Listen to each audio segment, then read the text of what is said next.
Hello friends, welcome to my channel education Odisha. तेरे friends यही video रे आम माने डिस्कशन करबा ओटीटी पेपर 2 जोटा ओडिशा जियोग्राफी रो आम माने एक्सप्लेनेशन क्लास पढ़ी थिले सेथिरु केमती क्वेश्चन आसुची सेटा हम ए वीडियो रे डिस्कशन करबा। ओडिशा जियोग्राफी तेबे प्रथम प्रश्न, ओडिशा रे पूर्वघाट पर्वतमाला अविच्छिन्न नुहे, कारण कौन? एहार केतेक अंश सुवर्णरेखा द्वारा विखंडित होईछि, एहार केतेक अंश ऋषिकुल्या द्वारा विखंडित होईछि, एहार केतेक अंश ब्राह्मणी एवं महानदी द्वारा विखंडित होईछि, उपरोक्त समस्त। कौन हम आंसर ना ऑप्शन नंबर सी, आमर ओडिशार पूर्वघाट पर्वतमाला निरवच्छिन्न नुहे एथिपाई जे एहा ब्राह्मणी एवं महानदी द्वारा विखंडित होईछि। परवर्ती प्रश्न को जिबा, त्रिकोणभूमि कौन? गोटे नदी मध्य थिबा त्रिभुजाकार समतल भूमि, नदी और समुद्रर मिलन स्थल रे सृष्ट समतल भूमि एवं समुद्र निकटवर्ती अंचल एक त्रिभुजाकार समतल भूमि, नदीर मुहाण निकटवर्ती अंचल एक त्रिभुजाकार समतल भूमि। त्रिकोण भूमि कौन ना ऑप्शन नंबर डी, नदीर मुहाण निकटवर्ती अंचल एक त्रिभुजाकार समतल भूमि। मुहाण कौन ना नदी जोठी समुद्र रे मिसे, जेहेतु नदी बहुत बाट बहिकी आसी थाए, बाटरे सी बहुत माटी गोड़ी पत्थर सब बहिकी आनी थाए, तो नदीर जो समुद्र रे मिसिया पूर्वर गोटे त्रिभुजाकार समतल भूमि से सृष्टि करे, ताको त्रिकोण भूमि कहुए। ओडिशार अंशुपा ह्रद संबंध में केउंटी सत्य नुहे? यह एक मधुर जलपूर्ण ह्रद, यह एक अश्वखोराकृति ह्रद, यार पश्चिम रे सरंडा पहाड़, पूर्व रे कुंजर पहाड़ अच्छी, यही ह्रद उत्तर रे महानदी प्रवाहित हेउची। कोटा आ भितर सत्य नुहे ना ऑप्शन नंबर डी, यही ह्रदर उत्तर रे महानदी प्रवाहित हेउची। एटा ठीक उत्तर नुहे। परवर्ती प्रश्न को जिबा, ओडिशार लुणी जलपूर्ण ह्रद किए? आमर चिलिका, अंशुपा, संबर कोनोसीटी नुहे। ओडिशार लुणी जलपूर्ण ह्रद है आपण मानकर ऑप्शन नंबर ए चिलिका। महानदीर शाखा नदी केउंटी नुहे? एटा भी आम एक्सप्लेनेशन क्लास रे डिस्कशन करिचे। काठजोड़ी, कुआखाई, बिरूपा, तेल नदी। शाखा नदी और उपनदी भितर कन्फ्यूजन हेबेनी, मु आपन को कहितली प्रीवियस क्लास रे। तो कोटी यार आमर शाखा नदी आमर नुहे ना तेल नदी। चिलिका ह्रद मध्यस्थ पहाड़ केउंटी नुहे? पारिकुद, मालुद, कालीजाई, ऋषि पर्वत। ऋषि पर्वत है चिलिका मध्यस्थ पहाड़ नुहे। खरस्रोता कौन गोटे? चिर निरंतर प्रवाहित नदी, ब्राह्मणी नदीर एक मुख्य शाखा नदी, ब्राह्मणी नदीर मुख्य उपनदी आउ ऋषिकुल्या नदीर मुख्य उपनदी। कौन खरस्रोता ना ऑप्शन नंबर बी, ब्राह्मणी नदीर एक मुख्य शाखा नदी है खरस्रोता। पाट कौन आम डिस्कसन करिचे। कटक जिलार नेमाल पाखे थिबा ह्रद, गंजाम जिलार भंजनगर ठारे अवस्थित लुणी ह्रद, गंजाम जिलार छत्रपुर शहर निकट रे अवस्थित लुणी ह्रद, आमर गंजाम जिलार छत्रपुर शहर निकट रे अवस्थित मधुर जलपूर्ण ह्रद। ऑप्शन नंबर डी, गंजाम जिलार छत्रपुर शहर रे अवस्थित मधुर जलपूर्ण ह्रद है पाट। केउंटी भारतर बृहत्तम ह्रद?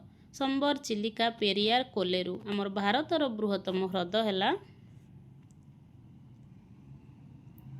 भारतर बृहत्तम ह्रद किए ना आपण मानकर चिलिका। रेंगाली डैम केउ नदी सज्जारे निर्मित होईछि? सुवर्णरेखा, महानदी, ऋषिकुल्या, ब्राह्मणी। रेंगाली डैम आपण मानकर ब्राह्मणी नदी सज्जारे निर्मित होईछि। डुडुमा जलप्रपात केउ नदी सज्जारे अछि? इंद्रावती, नागावली, माछकुंड, सिलेरू। डुडुमा जलप्रपात आपण मानकर अछि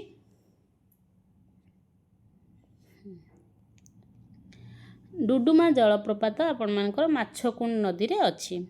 निम्नलिखित जोड़ी मध्य परस्पर संपर्क दृष्टि केउंटी ठीक नुहे? ब्राह्मणी बड़ नदी, बैतरणी, सालंदी, महानदी, तेल, महेंद्रतनया, वंशधारा। आमर ब्राह्मणी बड़ नदीटा ठीक नुहे, आउ ये सब नदी एवं तार ये नदी विषय लिखाई।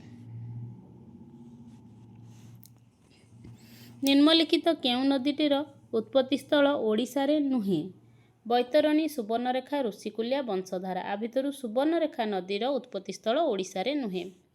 महानदीर तेल नदी सहित जो संपर्क, कावेरी नदीर केउ नदी सहित से संपर्क? Koyna, Bhima, Indravati, Bhavani. Option number D, Bhavani. ନିମ୍ନଲିଖିତ କେଉଁ ପଦକ୍ଷେପ ନଦୀ ଜଳ ପ୍ରଦୂଷଣ କରେ ନାହିଁ? ଶିଳ୍ପଗୁଡ଼ିକରୁ ବାହାରୁଥିବା ବର୍ଜ୍ୟବସ୍ତୁ, ନର୍ଦ୍ଦମା ଜଳ, ବିଶୋଧିତ ଜଳକୁ ନଦୀ ଜଳରେ ଛାଡ଼ିବା, କ୍ରମବର୍ଦ୍ଧିଷ୍ଟୁ ସହରୀକରଣ। ଅପସନ୍ ନମ୍ବର ସି, ବିଶୋଧିତ ଜଳକୁ ଆଜି ନଦୀ ଜଳରେ ଛାଡ଼ୁଛେ ତାହେଲେ ନଦୀ ଜଳ ପ୍ରଦୂଷଣ କରେ ନାହିଁ। ଓଡ଼ିଶାର କେଉଁ ନଦୀ ମୁହାଣରେ ତ୍ରିକୋଣଭୂମି ଦେଖାଯାଏ ନାହିଁ? ମହାନଦୀ, ଋଷିକୁଲ୍ୟା, ବ୍ରାହ୍ମଣୀ, ବୈତରଣୀ। କେଉଁ ନଦୀ ମୁହାଣରେ ତ୍ରିକୋଣଭୂମି ଦେଖାଯାଏ ନାହିଁ? ଅପସନ୍ ନମ୍ବର ବି, ଋଷିକୁଲ୍ୟା। ଚିଲିକା ହ୍ରଦର କେଉଁଠାରେ ଡଲଫିନ୍ ଦେଖିବା ପାଇଁ ବ୍ୟବସ୍ଥା କରାଯାଇଛି? ପାରିକୁଦ, ମାଲୁଦ, କାଳିଜାଇ, ସାତପଡ଼ା। କେଉଁଠାରେ ଡଲଫିନ୍ ଦେଖିବା ପାଇଁ ବ୍ୟବସ୍ଥା କରାଯାଇଛି? Option number D, Satapada. Kalahandi ଜିଲ୍ଲାରେ ଅଧିକାଂଶ ବର୍ଷ ମରୁଡ଼ି ପଡ଼େ, କାରଣ କ'ଣ? ଏହା ପଶ୍ଚିମଘାଟ ପର୍ବତମାଳାର ବୃଷ୍ଟିଛାୟା ଅଞ୍ଚଳରେ ଅବସ୍ଥିତ। ଏହା ପୂର୍ବଘାଟ ପର୍ବତମାଳାର ବୃଷ୍ଟିଛାୟା ଅଞ୍ଚଳରେ ଅବସ୍ଥିତ। ଏହା ସମୁଦ୍ର ପତନ ଠାରୁ ବହୁତ ଉଚ୍ଚରେ ଅବସ୍ଥିତ। ଏଠାରେ ମୌସୁମୀ ବାୟୁ ବହୁତ ବିଳମ୍ବରେ ପହଞ୍ଚେ। କ'ଣ ହେବ ନା ଅପସନ୍ ନମ୍ବର ବି, ଏହା ପୂର୍ବଘାଟ ପର୍ବତମାଳାର ବୃଷ୍ଟିଛାୟା ଅଞ୍ଚଳରେ ଅବସ୍ଥିତ ଥିବାରୁ। ପରବର୍ତ୍ତୀ ପ୍ରଶ୍ନ, ଓଡ଼ିଶାର ଡ୍ୟାଶ୍ ଠାରେ ଆପଣମାନଙ୍କର ତାପମାତ୍ରା ଅଧିକ ହେଇଥାଏ? ରାଉରକେଲା, ସୋର, ବୌଦ୍ଧ, କଟକ। ଆମର ରାଉରକେଲା ଠାରେ ଅପସନ୍ ନମ୍ବର ଏ, ରାଉରକେଲା ଠାରେ ତାପମାତ୍ରା ଅଧିକ ହେଇଥାଏ। ଘଞ୍ଚ ବୃକ୍ଷ ଦେଖାଯାଉଥିବା ଅରଣ୍ୟ କ'ଣ? ହେନ୍ତାଳ ବନ, ଲୁଣା ଜଙ୍ଗଲ, କ୍ରାନ୍ତୀୟ ଚିରହରିତ ଅରଣ୍ୟ, ଜୁଆରିଆ ଅରଣ୍ୟ। ଘଞ୍ଚ ବୃକ୍ଷ ଦେଖାଯାଏ ଅପସନ୍ ନମ୍ବର ସି, କ୍ରାନ୍ତୀୟ ଚିରହରିତ ଅରଣ୍ୟ। ବ୍ରାହ୍ମଣୀ ମହାନଦୀ ମୁହାଣରେ ଜୁଆରିଆ ଅରଣ୍ୟ ଯେଉଁ ଦେଖାଯାଏ ତାକୁ କ'ଣ କୁହନ୍ତି? ହେନ୍ତାଳ ବନ ବା ଲୁଣା ଜଙ୍ଗଲ, ଚିରହରିତ ଅରଣ୍ୟ, ଜୁଆରିଆ ଅରଣ୍ୟ, ପର୍ଣ୍ଣମୋଚୀ ଅରଣ୍ୟ। ଅପସନ୍ ନମ୍ବର ଏ, ହେନ୍ତାଳ ବଣ। ଚାଷ ଜମିର ହିଡ଼ଗୁଡ଼ିକରେ ବୃକ୍ଷରୋପଣ କରିବାକୁ କ'ଣ କୁହନ୍ତି? ସାମାଜିକ ବନୀକରଣ, ପୁନଃ ବନୀକରଣ, କୃଷିକ୍ଷେତ୍ରୀୟ ବନୀକରଣ, ଜାତୀୟ ବନୀକରଣ। ଅପସନ୍ ନମ୍ବର ସି, କୃଷିକ୍ଷେତ୍ରୀୟ ବନୀକରଣକୁ ଚାଷ ଜମିର ହିଡ଼ଗୁଡ଼ିକରେ ବୃକ୍ଷରୋପଣ କରିବାକୁ କୁହନ୍ତି। ଜୁଆରିଆ ଅରଣ୍ୟ ଅଞ୍ଚଳରେ ମିଳୁଥିବା ଡଙ୍ଗା ତିଆରି ପାଇଁ ବ୍ୟବହୃତ ବୃକ୍ଷ କ'ଣ? ହେନ୍ତାଳ, ମେହେଗାନୀ, ଶାଳ ଗଛ, ସୁନ୍ଦରୀ ଗଛ।